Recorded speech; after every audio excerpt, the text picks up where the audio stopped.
Daniel Bonjour tout le monde, Lemay. bonjour tout le monde. Bonjour. Ben, c'est un plaisir. Hein? Merci d'être là. Merci de l'invitation. Quand on fait un métier comme humoriste, on a un regard sur la société. Forcément, il y a des gens qui nous aiment pas, qui sont d'accord avec nos positions ou qui ne le sont pas. Avec ce qui est arrivé à Charlie Hebdo, je sais que vous êtes très fan d'humour graphique, de caricature ou d'humour illustré. Est-ce que vous trouvez que ça rejoint tous ceux qui prennent position par l'humour, ce qui est arrivé en France? Il faut faire attention quand on rit de choses comme ça, comment on le traite. Comme, tu sais, je pense que c'est une question de dosage, puis c'est une question d'intelligence aussi, pour pas non plus... C'est parce que moi, mon but, c'est de faire rire, non pas de choquer à outrance. Tu sais. J'ai toujours considéré que l'humour devrait servir à aider à ouvrir l'esprit un peu, tu sais. Un petit peu. Que pensez-vous du milieu de l'humour dans les années 2010? Vous disiez tout à l'heure que ça a changé beaucoup depuis vos débuts.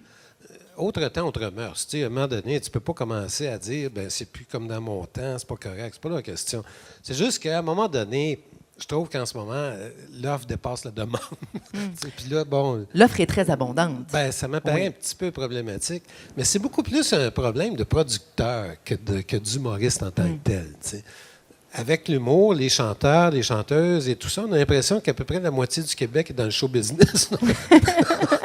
Parce qu'étonnamment, il n'y a jamais eu autant d'humour, mais on n'a jamais été aussi frileux sur quoi vrai, rire. ça. Ça, c'est un peu étrange, ça.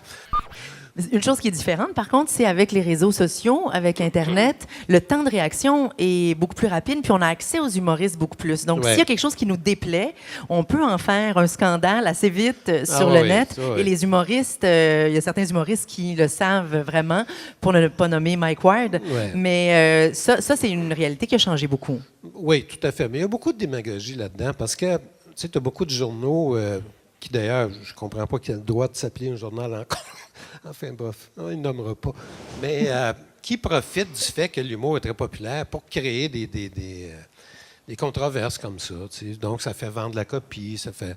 Tu accuses l'humoriste de ci, là, l'humoriste répond. Fait que là, regarde, tu peux faire une semaine là-dessus. Là, comme dernièrement, ce qui est arrivé avec Mike Ward, puis le petit garçon, je me rappelle plus de son nom. Là, le petit Jérémy. Jérémy. Écoute, c'est un fait divers, ça. Là, je veux dire, il me semble qu'il y a des choses plus importantes que ça qui se passent en ce moment.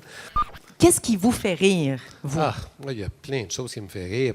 Mais ce qui me fait toujours rire, c'est particulièrement quand on se moque de l'étroitesse d'esprit. Ça. Puis il y a des gags comme ça, moi, qui viennent me chercher. D'ailleurs, à l'époque, j'ai fait une tournée avec Popek. Je ne sais pas si vous vous rappelez de Popek. Oui. Et il y avait un gag, moi, qui me faisait plier les jambes. Là. Il disait, moi, je suis ouvert d'esprit, mais je suis ferme de bonheur.